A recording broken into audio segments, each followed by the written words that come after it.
first episode of IPH Delhi's The Public Health Dialogues.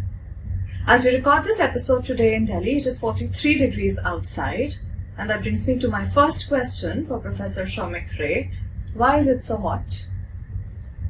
Well, apart from the fact that it is summer and it's supposed to be hot, on a serious note, amongst all the metropolitan cities in India, Delhi is the hottest.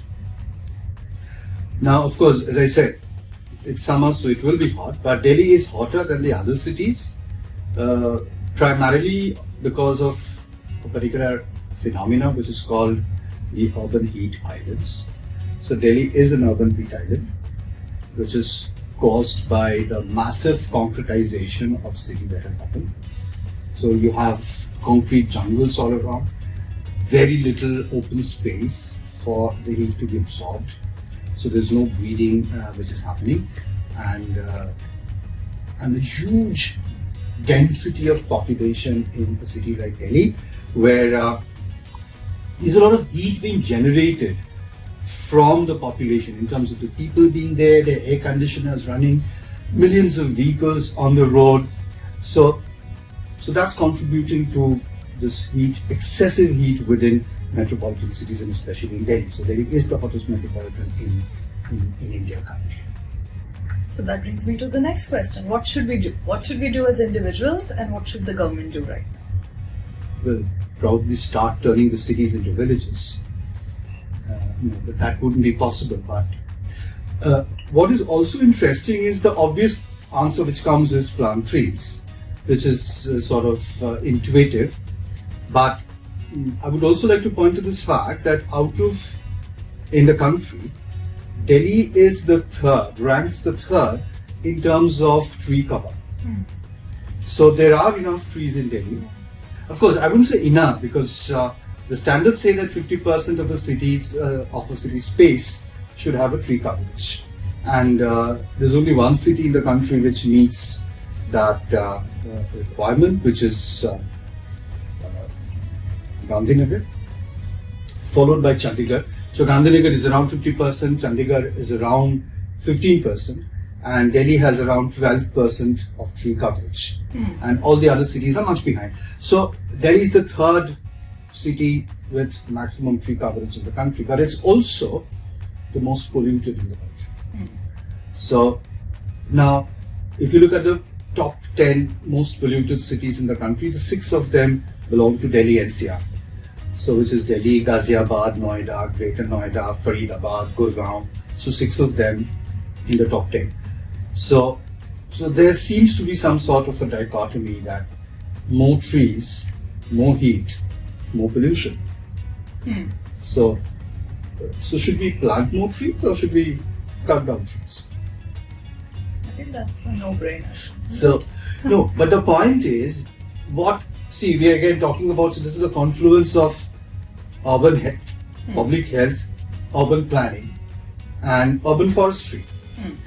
So cities like Delhi suffers from what is called the street canyon effect. So visually it's very nice, where you have long length of narrow roads with canopies of trees. So it looks very nice to the photographer's lens.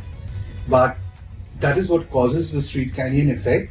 So trees actually act as a filter to the pollution. So it reduces the suspended particulate matter, and so it's supposed to reduce particulate pollution by at least 24%.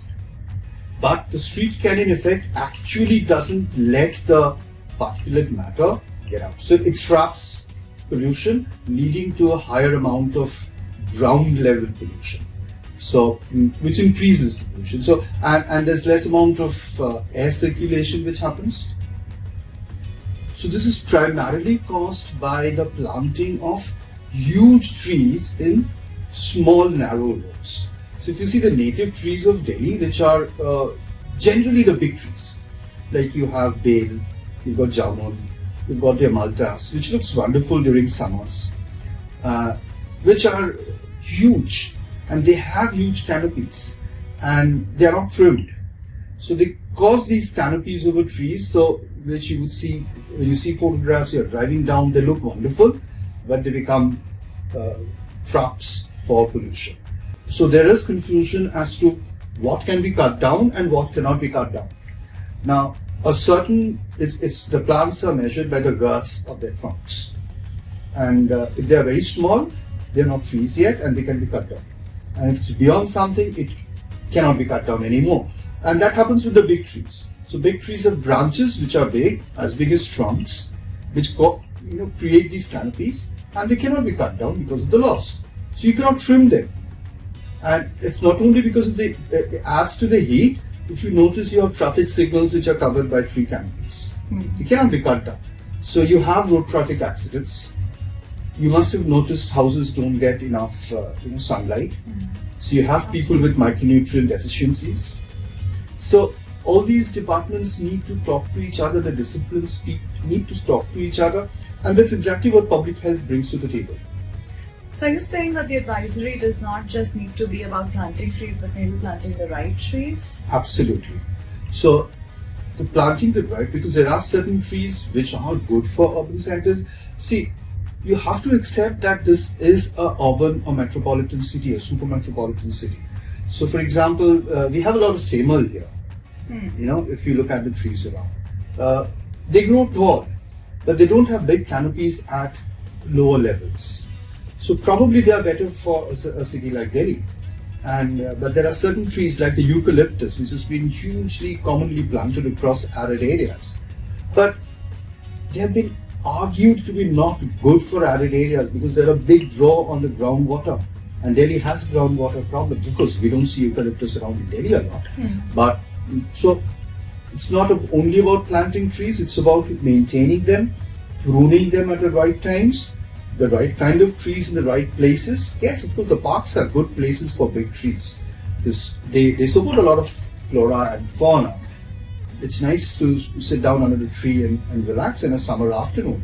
So we do have big parks where the big trees can be homes to, but definitely not the narrow lanes and by lanes of the city. Thank you, Professor Ray, for talking to us today. And to our viewers, I hope you enjoyed the first episode of the Public Health Dialogue by IPH Delhi. Do let us know what you thought in the comments, and we hope to see you soon for the next episode.